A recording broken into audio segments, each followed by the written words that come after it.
we progress to our next presenter, Scott Glueckert. He's going to present on a philosophy of the phenomenon of anxiety. So, Scott, the floor is all yours, and we look forward to learning more about anxiety.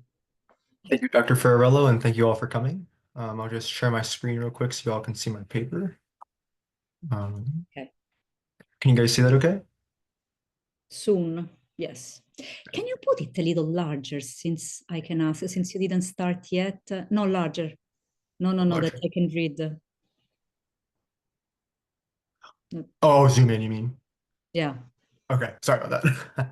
thank you. There we go. So my paper is called The Philosophy of the Phenomenon of Anxiety. Phenomenology is defined by the writer Chad Engeland as follows. Phenomenology is the experience of experience. How can anxiety be understood in a phenomenological or generally philosophical way? There are many things that anxiety is felt about, such as being lonely and dying. This sort of experience is something inescapable, a position that can be supported by phenomenology. For the philosopher Martin Heidegger, it seemed that the world is effectively presented in part through anxiety. While it should be stated that Heidegger did not write about anxiety as a mental state, he does give insight into how people should view his concept of anxiety, and the insights he gives do give a compelling description of anxiety in general if applied to it. Upon study, it was found that anxiety is connected to the idea of Dasein for Heidegger, and that anxiety can be used to understand the idea of being in the world. Works by Saito, Miller, Svensson, Mackenzie, and as well as Engeland will be used to show the importance of these factors in a description. The essay will be divided into two sections with 3 pieces of evidence each on being in the world and Dasein to understand anxiety. Counter-arguments will also be noted. Being in the world, how? Firstly, the definition of mood should be given as anxiety is one.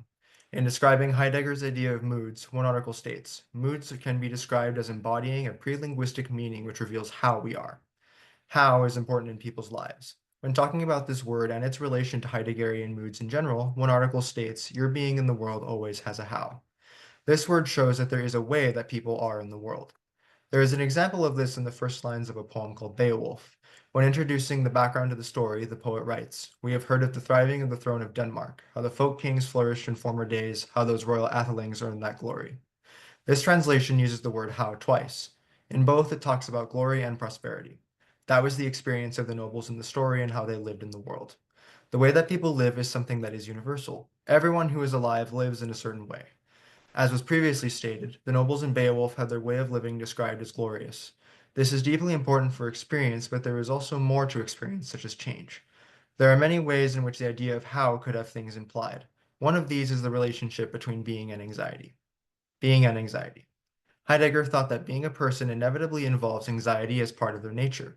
According to Saito, for Heidegger, 1949, anxiety is an important characteristic of existence. When we deny anxiety, when we deny an encounter with the very nature of our being. This anxiety will ultimately be personal to people, as it is so widely experienced, as everyone has had this kind of anxiety around them because they exist as people. People should not ignore it, as it is important for people to understand their existence and it represents a choice. This is important for understanding things such as how people live. People make choices about their lives, such as how to view things. Describing things can be important in life, and the word how can be argued to have a connection to anxiety and how people are. Changes in experience are also important when it comes to anxiety for understanding it and how it happens to everyone. Experiential change and anxiety. The article by Miller states that, not a simple worry, true anxiety provokes a profound separation from being. This shows the separation that it causes. Specifically, it was thought to have being taken away from it when people feel uneasy. Heidegger also thought that we slip away and hover in anxiety so strongly that we even slip away from ourselves, for the mood makes clear that we are simply another being that we cannot hold on to. A change is shown that comes with anxiety. This would therefore be a change that involves a change with experience because it describes the state of a person. If a person's state changes, then their experience will change as well. The text above implies that people do these things almost inside anxiety, so this is therefore an experience of anxiety. These things will necessarily affect experience. This is a change, and people will have their experiences changed.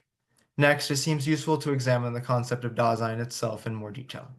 Anxiety and Dasein, reflection. There is a deep connection between anxiety and Dasein in Heidegger's thought, one that human beings should consider more. Dasein is the self in Heidegger's philosophy according to what is metaphysics. Firstly, it is important to talk about reflection and its relation to the concept of anxiety. Referencing this, one article states, Heidegger notes that moods, from the circumspective fear to the reflective anxiety, informed Dasein's encounters with equipment in the world and the nothingness of its future as a being. This is feasible as anxiety is connected to reflecting on a certain thing. If reflection is part of anxiety, that characterizes a part of its nature. If someone experiences anxiety about dying, as was said before, this is something that is reflective for them, as they will reflect on the fact that they will die. Thinking of this fact being connected to anxiety shows that reflection is important. Awareness is another concept that is connected to anxiety and reflection. Awareness. Heidegger emphasizes awareness in his concept of anxiety and Dasein. When writing about anxiety and blindness, Miller states, this blindness serves an important role, for our mood of self-non-reflection is assailed by the inner awareness of being in the world that is always present in the very same mood. Awareness is very much important for Dasein because it helps people reflect. It complements reflection. Awareness is also something that is inside the person. In a way, this does seem plausible, as people becoming aware of being in the world would have to involve self. The self is important because awareness must be inside someone. There is another concept within Dasein that should be considered, and that is revelation. Revelation of Dasein. In continuing the discussion of Heidegger's Dasein, it seems fitting to end on the concept of revelation. It can be mentioned in dialogue with this can be mentioned, in dialogue with the previous point about awareness. The article by Miller talks about how different things relate to Dasein, and this is written about revealing. The majority of Heidegger's readers likely first learned of attunements when reading Being and Time, where he offers the distinctive mood of anxiety as an example of how attunements reveal Dasein. This establishes how anxiety is distinctive. Writing on, it is also stated that Heidegger stressed the importance of focusing upon bad moods because in bad moods, Dasein becomes blind to itself. This is an explanation of how this comes about. This is therefore becoming blind to the self. Awareness and self are connected, as was implied above. These seem to all be connected, in revelation due to being part of Dasein. Heidegger's definition of anxiety seems to be that it is a major part of Dasein, and it is important for being in the world, and this is related to how people live. People can become aware people can become aware of how they are in an existential sense through anxiety. Counterarguments. First opposing view against being in the world. It seems like being in the world is not important for people to understand anxiety because anxiety is not important for the experience of being in the world. This could be supported by the fact that there are other things that seem to be more important for being in the world, such as experience itself. Phenomenology is about experience. This is seen in Engelin's book when he defines phenomenology. But it is not about everything full stop, but about everything as experienced. Therefore, anxiety cannot be more important than experience itself, as it seems to take precedent in phenomenology due to the emphasis on things and how they are connected to experience. There is also the possibility that it could be fixed with medications like Pramine, I believe is how you pronounce it, rather than a process done by the self. This would only further mean that understanding anxiety is not important. However, there are ways to fight against this argument. One way that seems to be useful is the idea that communication is connected to mood, and since anxiety is one, it is connected to other people being with someone. This therefore shows that there certainly is a connection to being around others and living in the world. Drugs cannot make someone not be around others. In the physical world, we primarily interact with other people. Engelin gives an interesting account of Heidegger's idea of love, one that can be useful in this discussion. In his book, Engelin writes that the beloved person having someone be open to them is important. Love could be interesting to examine in relation to anxiety, as both are clearly important for life, as both are connected to people. Finally, there seems to be an argument that could be used to attack the concept of Dasein being related to anxiety. Second opposing argument, anxiety and transcendence. There is also another aspect that should be considered. This relates to the idea of transcendence. This is the possible argument that could be made that Dasein cannot be connected to anxiety because anxiety cannot transcend. Transcending is a part of Heidegger's thought. Specifically, transcendence is described thusly. As mentioned above, anxiety typically serves as Heidegger's primary example of how a mood leads one to transcend the ordinary world of being to where all utterance of the is falls silent. However, this seems unreasonable because anxiety cannot transcend like this because of it being anxiety. Therefore, anxiety cannot transcend like this. This is one argument that does seem like it can reasonably be conceded in my view, because anxiety itself does not seem like it can transcend in this way.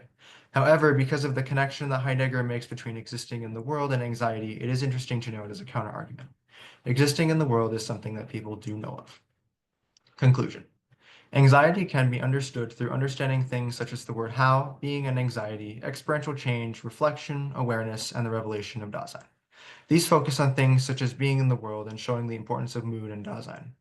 Anxiety has been shown to be an experience that is very universal in Heidegger's thought.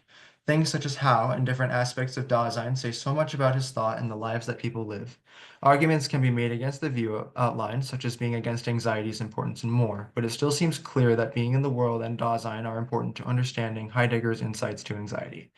This is something that all people can benefit from as it is part of human life, thus showing different choices people make, as well as showing the importance of multiple factors to anxiety. Even though he did not write of anxiety as a mental state, the concepts are useful for understanding worry. Thank you.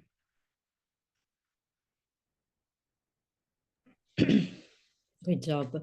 So the floor is open for questions.